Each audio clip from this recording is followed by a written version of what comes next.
들고 오른손 들고 선포하겠습니다. 나는 천지를 지으신 여호와께 복을 받는 자입니다. 아멘. 감사합니다. 사랑하고 축복합니다. 오늘 예배 잘 오셨습니다. 하나님께서 은혜 주시고 오늘 예배를 통해서 우리에게 영광 받아 주실 줄 믿습니다. 우리 옆에 있는 성도님들과 인사 한번 하겠습니다. 주님의 이름으로 사랑합니다. 이렇게 인사 한번 할까요? 네, 정말 잘 오셨습니다. 하나님께서 오늘 예배 가운데 은혜 주시고 함께해 주실 줄 믿습니다. 요즘에 사는 게 힘든지 그런지 말 한마디에도 민감하게 반응하고 그 말 때문에 서로 공격하는 일들이 가끔 있더라고요. 아마도 지치고 힘든 우리의 일상 때문에 우리의 삶이 그 가운데 투명되기 때문에 아닌가라는 생각을 해봅니다. 그런데 우리가 늘 생각을 할 때 마태복음 7장 12절 말씀에 너희가 대접받고 싶은 대로 남을 대접하라 라는 말씀이 있죠. 황금률인데요, 내가 다른 사람에게 대접받고 싶은 대로 대접하는 것, 그것이 율법이요 선지자라고 우리에게 말씀합니다. 그래서 저 인터넷 보면서 옛날 자료이지만 손님의 말투에 따라서 커피 가격이 달라지는 거 있다고 해서 제가 사진을 좀 보고 함께 좀 재미있게 나누려고 하는데요. 사진 좀 보여주실까요? 이게 커피숍에 있는 메뉴인데 잘 안 보이시죠? 다음 사진 조금만 좀 확대해 주시죠. 이렇게 적혀 있습니다. 그냥 커피는 10,000원이에요. 맨 밑에 있죠. 그런데 어떻게 커피 주세요 그러면 7,000원입니다. 그리고 안녕하세요, 커피 한 잔 주세요 그럼 얼마예요? 5,000원이에요. 그러니까 카페에서 그냥 커피 이렇게 말하면 10,000원 내야 되고요, 커피 주세요 그러면 7,000원이고 똑같은 커피인데 안녕하세요 커피 한 잔 주세요 그러면 5,000원을 냅니다. 미국에도 이런 일이 있다 그래서 미국에 있는 사진을 제가 한번 좀 보았는데, 미국 버지니아에 있는 커피 가게도 이렇게 적혀 있다고 합니다. 이 사진을 가만히 보면 커피 작은 거 하나 달라 그러면 그냥 5달러고요, 작은 커피 주세요라고 말하면 3달러고요, 안녕하세요 작은 커피 한 잔만 주세요 플리즈라고 쓰면 1.75달러라고 얘기하더라고요.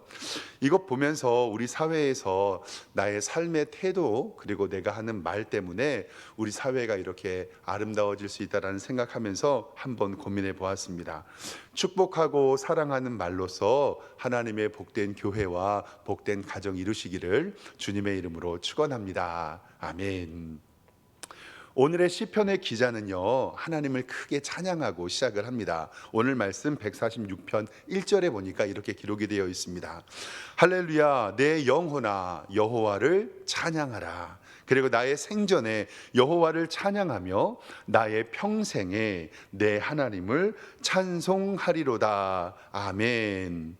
오늘 시편의 기자는 하나님을 찬양하고 하나님을 또 찬양하고 나의 살아있는 모든 것들이 하나님을 찬양하고 내 평생에 하나님을 찬양한다라고 성경에 기록하고 있습니다. 그리고 마지막에 있는 10절 말씀에서도 하나님을 찬양하는 장면이 나오는데요, 시온아 여호와를 영원히 다스리고 너는 대대로 통치하리로다. 할렐루야. 아멘. 즉 여호와 하나님께서 우리를 다스리고 우리를 통치하시는 것을 성경은 하나님을 찬양하고 있습니다. 즉 하나님을 찬양하는데 하나님은 우리의 왕이십니다. 우리를 통치하십니다. 우리를 다스리십니다. 그러므로 우리는 하나님을 찬양합니다라고 성경은 기록하고 있습니다. 즉 우리가 하나님을 찬양하는 데는 하나님은 나의 구원자이시고 나의 통치자이시고 나를 다스리시는 분입니다라는 믿음이 우리 가운데 있을 때 우리는 하나님을 찬양하게 되어 있습니다. 이것은 우리의 신앙의 고백입니다. 벌써 2023년도가 조금 보름이나 지났는데요, 시간이 정말 빠르지요. 저는 2023년도에 우리 성도님들의 가정과 기업과 우리들의 자녀들이 하나님의 충만한 은혜 누리고 하나님의 복 받기를 기도합니다. 그래서 저는 요즘에 좀 이렇게 기도하는데요, 제가 기도하는 것은 하나님의 교회가 복을 받아 성전에 물이 흐르는 것처럼 우리 성도들에게 흘러가서 하나님의 성도들도 복을 받게 하여 주십시오. 그리고 하나님 우리 성도들의 가정이 복을 받아 하나님의 교회가 복받게 하여 주십시오라고 기도하게 되더라고요. 사랑하는 성도 여러분, 올해 하나님의 복과 은혜 받으시기를 주님의 이름으로 축원합니다. 그러면 여러분들이 하나님의 복과 은혜 받을 때 하나님의 교회가 복을 받고요. 또 하나님의 교회가 복을 받을 때 성전에 흐르는 물을 통하여 하나님께서 여러분들에게 복 주실 줄 믿습니다. 그래서 교회 같은 가정이 되고 가정과 같은 교회가 된다는 것은 하나님의 교회와 하나님의 가정이 서로 연결되어 있는 것을 성경에서는 우리에게 말씀하고 있습니다. 그럼 사랑하는 성도 여러분, 2023년도에 여러분들이 하나님의 복과 은혜를 받으려면, 그리고 우리 교회가 하나님의 복과 은혜를 받으려면 어떻게 해야 될까요? 성경의 원리는 간단합니다. 이걸 신명기적 사관이라고 이야기하는데, 신명기 말씀을 통해서 하나님께서 계속 우리에게 말씀하시는 것은 뭐냐면, 하나님을 잘 믿고 하나님을 섬기고 하나님의 말씀에 순종하면 우리의 성도들과 하나님의 교회는 복을 받게 되어 있다는 것입니다. 즉, 하나님의 말씀에 순종하고 하나님의 말씀대로 살고 하나님의 뜻대로 행하는 성도의 가정이 복을 받게 되어 있습니다. 마찬가지로 하나님의 교회도요, 하나님이 기뻐하시는 일, 하나님께서 좋아하시는 일, 하나님께서 영광 받으실 일을 했을 때 하나님께서 우리 교회에 복과 은혜 주실 줄 믿습니다.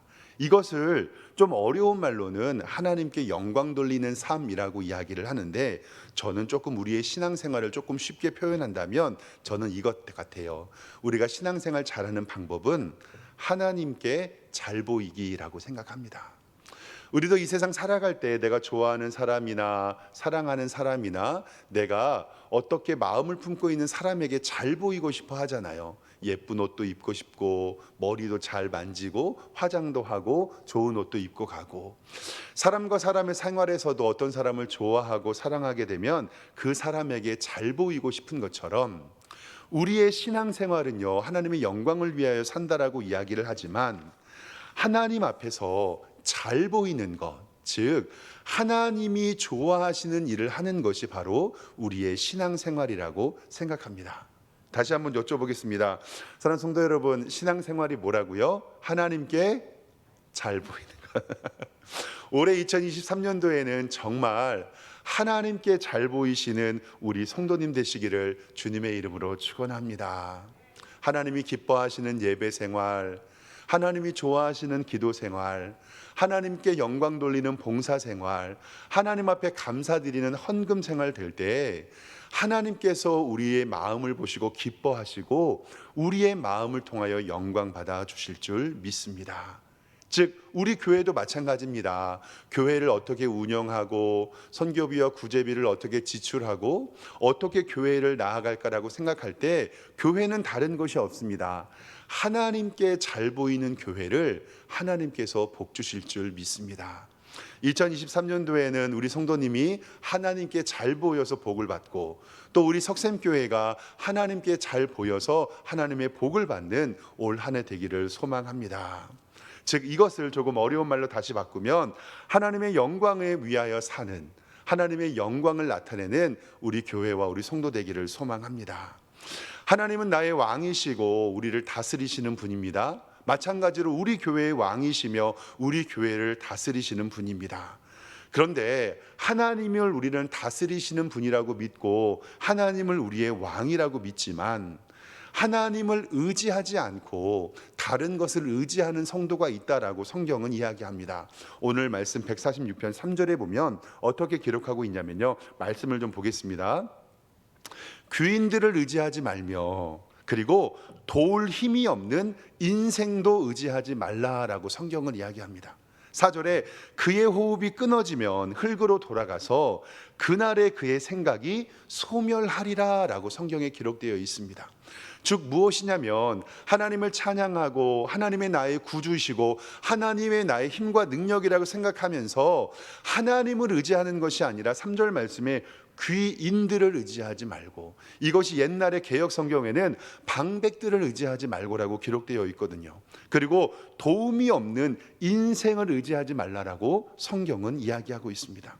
그러면 성경에서 말하는 귀인과 인생은 의미하는 것이 무엇일까요? 이것은 바로 하나님을 의지하지 않고 하나님을 바라보지 않고 하나님을 믿지 않고 나의 문제와 나의 어려움과 나의 모든 것들을 다른 사람들이 해결해 줄 수 있다라고 믿는 것, 즉 내 눈에 좋은 것들을 믿는 것을 성경에서는 귀인들을 의지하고 인생을 의지하지 말라고 우리에게 말씀하고 있습니다.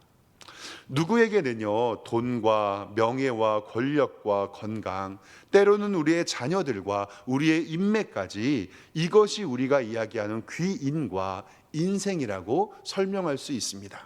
그럼 오늘 말씀 4절 말씀에 정확히 이야기하는데요, 그의 호흡이 끊어지면 흙으로 돌아가서 그날의 그의 생각도 소멸한다고 이야기하는 것은 너희들이 의지하는 대상도 썩어 없어질 것이고 너희와 똑같은 피조물에 불과하다라고 우리에게 말씀하고 있다라는 사실입니다.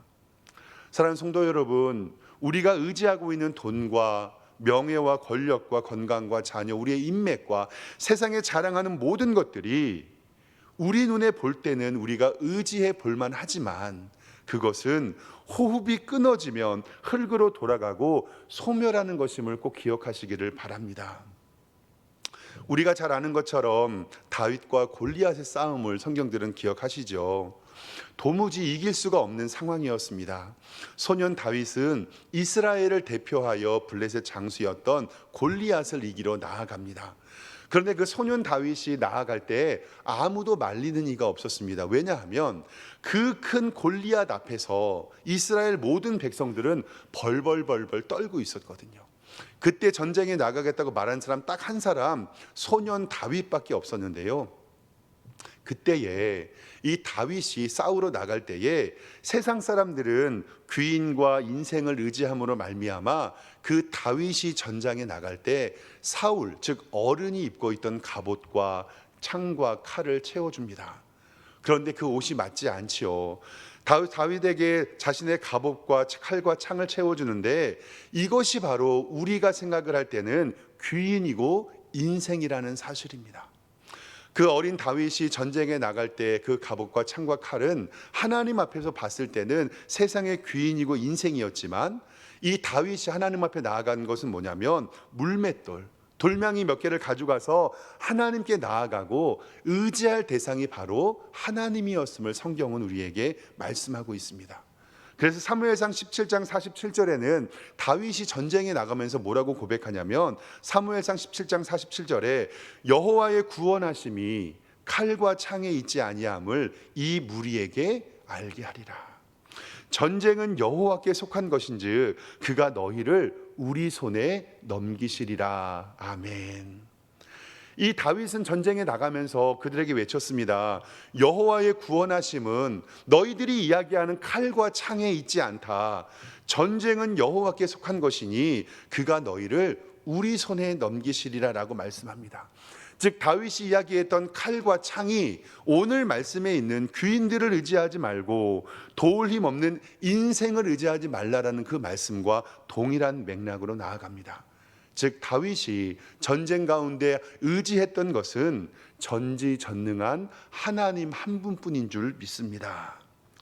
그리고 시편 20편 7절 말씀에 이 시편 기자는 어떻게 노래하고 있냐면, 어떤 사람은 병거를 의지하고 어떤 사람은 말을 의지하지만 우리는 여호와 우리 하나님의 이름을 자랑하리로라 라고 성경에 이야기하고 있습니다. 그러니까 다시 한번 살펴보면 오늘 3절 말씀에 세상은 귀인들을 의지하고 인생들을 의지하고 칼을 의지하고 창을 의지하고 어떤 사람은 병거를 의지하고 어떤 사람들은 말을 의지하는데, 하나님을 믿는 우리가 의지할 대상은 이 모든 쓸데없는 세상 것들이 아니라 하나님을 의지해야 한다라고 우리에게 말씀하고 있습니다. 사랑하는 성도 여러분, 지금 여러분들이 의지하고 믿고 따르는 대상은 무엇입니까?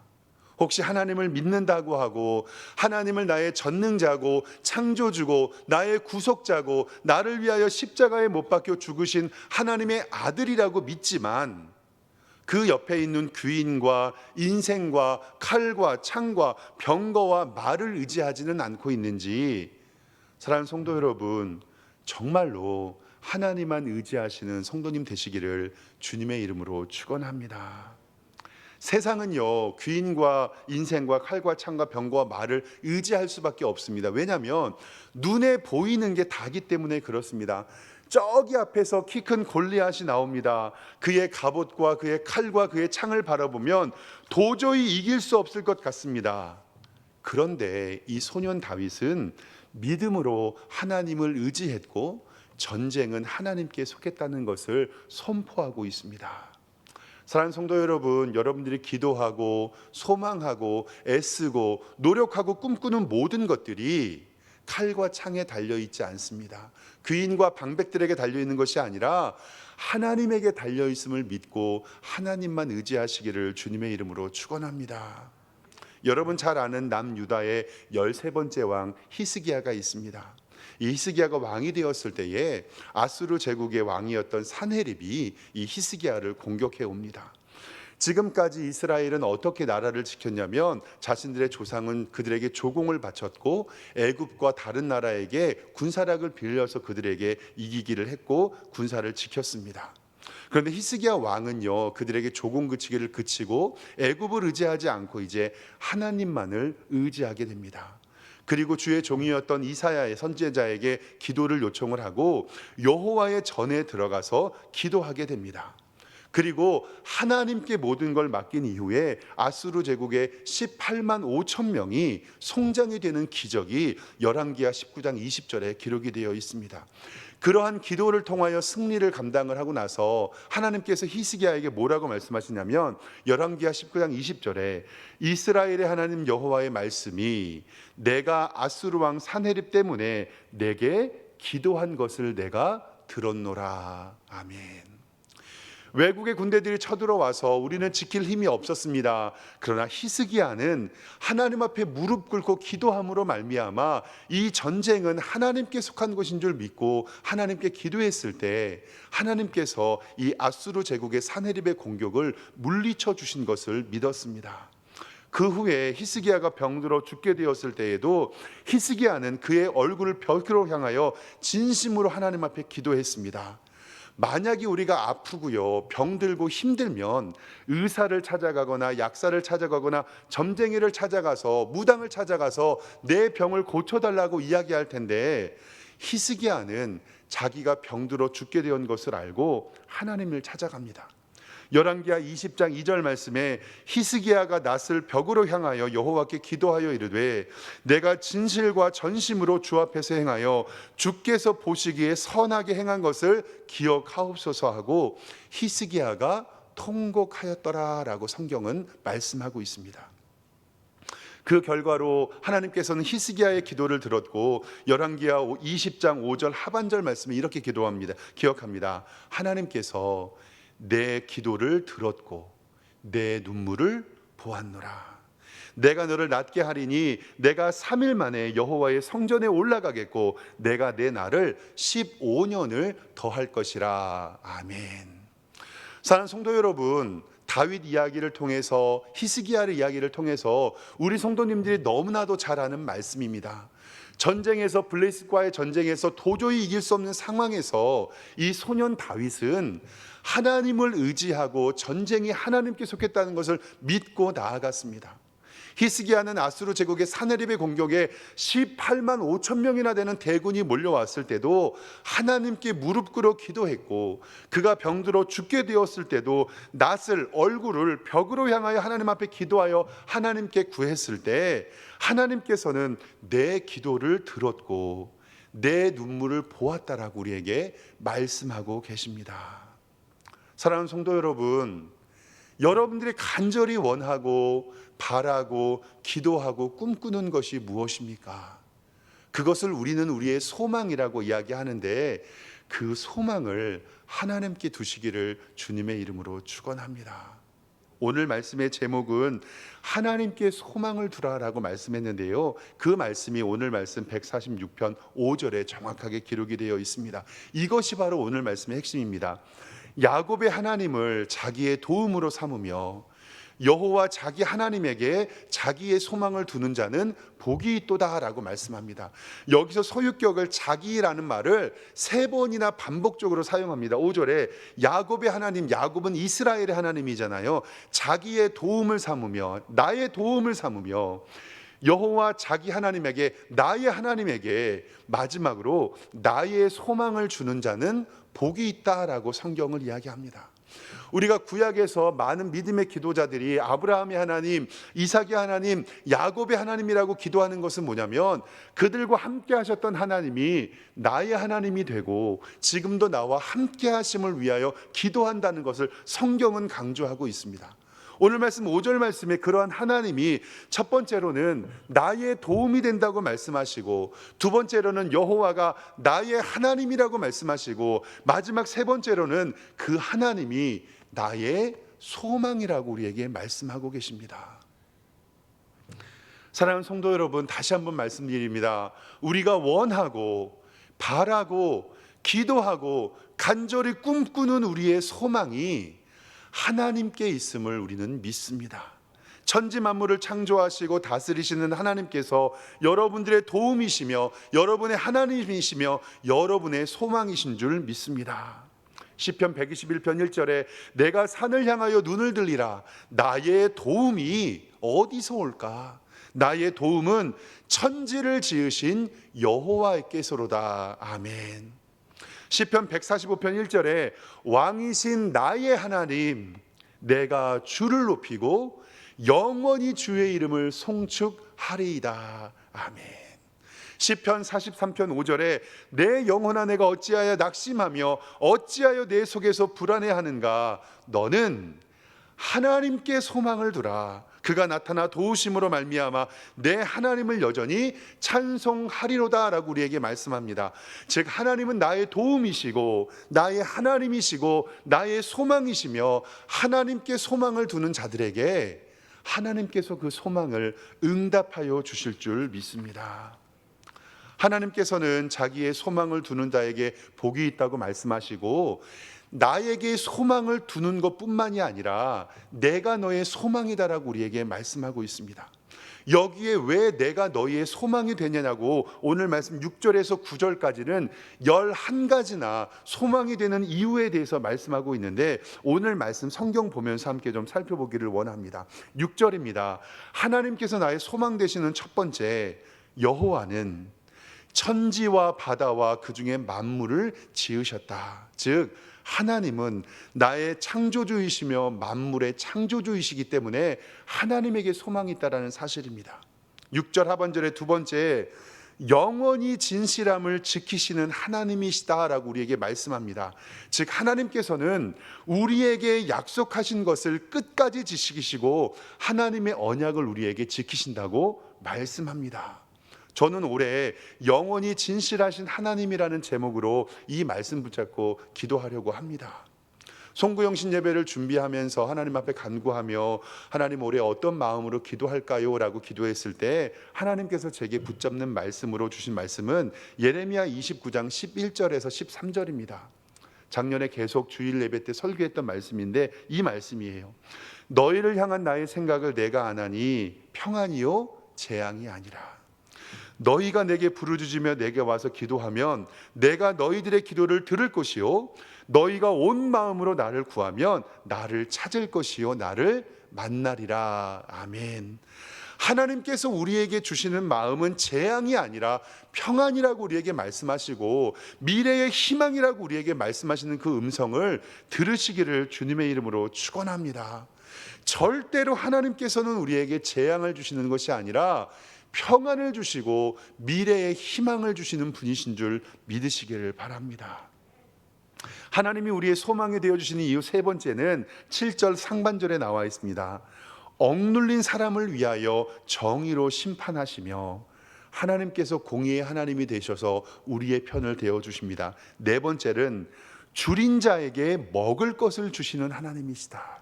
즉 지치고 연약한 성도들에게 우리에게 채울 것을 주시는 하나님이시고, 다섯 번째는 여호와께서 갇힌 자에게 자유를 주시는도다 성경에 기록하고 있습니다. 이 갇힌 자에게 자유를 주신다고 이야기하는 것은 예수 그리스도를 통한 구원, 즉 죄에서 자유를 얻게 하신 하나님의 은총을 말씀합니다. 8절에는 여섯 번째 이유가 나오는데, 여섯 번째는 여호와는 맹인의 눈을 여시며, 실질적인 맹인의 눈을 열어주시는 것도 있지만 우리를 믿음의 눈을 떠서 믿음으로 보게 하신다는 하나님의 말씀입니다.